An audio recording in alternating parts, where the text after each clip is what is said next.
Welcome back to my channel. আমি নাকিব, আপনাদের health insurance adviser. আজকেও একটা চমকপ্রদ তথ্য নিয়ে আপনাদের সামনে হাজির হয়েছি। অনেকের ক্ষেত্রেই ব্রেন ইনজুরি অথবা ব্রেন সার্জারি হয়ে গিয়ে থাকে। রোগের কারণ হতে পারে, অ্যাক্সিডেন্টের কারণ হতে পারে। সেক্ষেত্রে অনেকেই ভাবেন এখন আমরা হেলথ ইন্স্যুরেন্স করলে পরে ব্রেন রিলেটেড কোনো সমস্যা হলে বা সেম যে প্রবলেম হয়েছিল সেটা থেকে যদি কোনো সমস্যা হয়, সেক্ষেত্রে কি আমরা ক্লেম করতে পারি? ইয়েস, এটা নিয়ে আজকে আমরা কথা বলবো। জিনিসটা শুনতে যত সিম্পল লাগছে এতটা কিন্তু সিম্পল নয়। এটা গুরুতর একটা ডিজিজ, ব্রেন রিলেটেড, যেক্ষেত্রে বেশিরভাগই প্রাইভেট ইন্স্যুরেন্স কোম্পানি অ্যাভয়েড করে এই ধরনের কেসগুলোকে, পলিসি দিতে চায় না বা দিলেও পার্মানেন্ট এক্সক্লুশন করে দেয়। অর্থাৎ ব্রেন রিলেটেড কিছু হলে পরবর্তীকালে আর ক্লেম করতে পারবেন না। সেক্ষেত্রে আগিয়ে আসে আমাদের গভর্নমেন্ট পিএসইউ কোম্পানিগুলো, যেমন national, United India, new India এবং ওরিয়েন্টাল।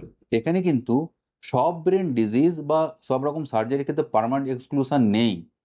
কিছু কিছু ক্ষেত্রে পার্মানেন্ট এক্সক্লুশন আছে, সেক্ষেত্রে আপনি পলিসি নিতে পারেন কিন্তু ব্রেন রিলেটেড কোনো পরবর্তী ক্লেম পাবেন না।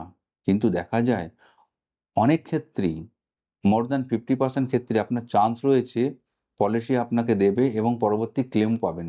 সেক্ষেত্রে নির্দিষ্ট একটা waiting period, PED waiting period বা প্রি এক্সিস্টিং ডিজিজ ম্যাক্সিমাম 3 বছর হতে পারে। ন্যাশনাল সিনিয়র সিটিজেন পলিসি হলে তো কোনো কথাই নেই, 2 বছর পরেই আপনি ব্রেন রিলেটেড সার্জারি বা ব্রেন রিলেটেড কোনো সমস্যা পরবর্তীকালে হলে আবার ক্লেম করতে পারবেন। এক্ষেত্রে কোম্পানি কিছু নির্দিষ্ট আইসিডি কোড থাকে, যার বেসিসে নির্বাচন করে কোন ব্রেন রিলেটেড সমস্যা হয়ে থাকলে পলিসি দেবে উইথ পিইডি আর কাকে দেবে পার্মানেন্ট এক্সক্লুশন। আপনারা স্ক্রিনে দেখতে পারেন, আমরা রিসেন্টলি একটা ন্যাশনাল ইন্স্যুরেন্সের পলিসি ইস্যু করেছে, যেখানে brain surgery as a pre existing disease হিসেবে লেখা আছে।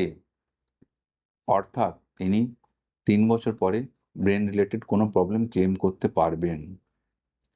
ইনি একবারে 3 বছরের প্রিমিয়াম দিয়েছে, 3টে প্রিমিয়াম দিয়ে, 3 বছর না 3টে প্রিমিয়াম দিয়েছে, যাতে অনেকটা কনসেশন পাওয়া যায়। আপনি সেজন্য প্রিমিয়ামটা একটু হাই দেখতে পাচ্ছেন। বাট উনি একবারে দিয়ে দিলেন, যেহেতু ওনাকে অলরেডি 3 বছর ব্রেন রিলেটেড প্রবলেমের জন্য ওয়েট করতে হচ্ছে। যদি এরকম করার কোনো সমস্যা থাকে, আপনার নিকটস্থ কোনো পিএসইউ কোম্পানি যেটা আপনার পছন্দ, আপনি যোগাযোগ করতে পারেন অথবা আমাদের হোয়াটসঅ্যাপ নাম্বারে যোগাযোগ করতে পারেন। আমরাও হেল্প করে দিতে পারি আপনাকে। আরও বিশদ জানতেও আমাদের হোয়াটসঅ্যাপ নাম্বারে আপনারা যোগাযোগ করতে পারেন। Thank you.